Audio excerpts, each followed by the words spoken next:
Hello everyone, আমি doctor প্রিয়ানীতা ঠাকুর। আজ অনেক দিন পরে আবারও চলে এসেছি আরও একটা মিনি ব্লগ নিয়ে।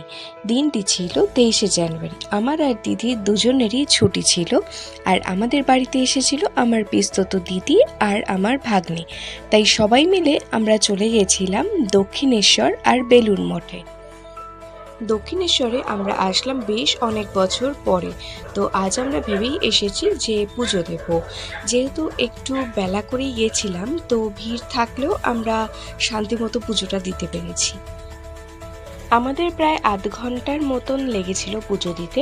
পুজো দিয়ে বেরিয়ে আমরা চলে গেছিলাম গঙ্গার পাড়ে, কারণ আমাদের গঙ্গা জল নেওয়ার ব্যাপার ছিল।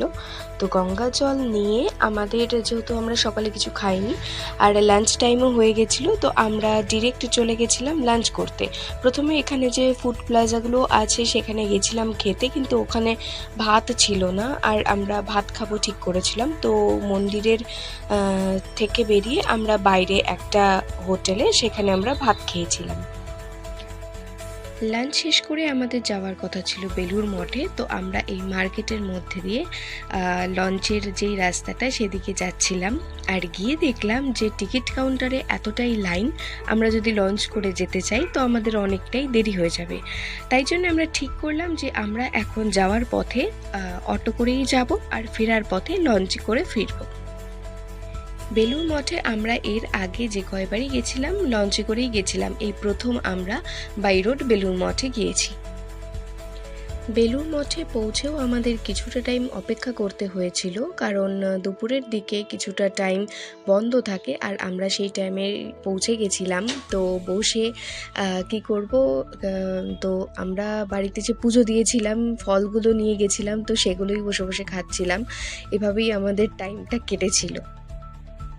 প্রায় 1 ঘন্টার মতন অপেক্ষা করার পর আমরা ঢুকতে পেরেছিলাম বেলুড় মঠের ভেতরে। তো এবার চলো তোমাদের বেলুড় মঠটা একবার ঘুরে দেখাই।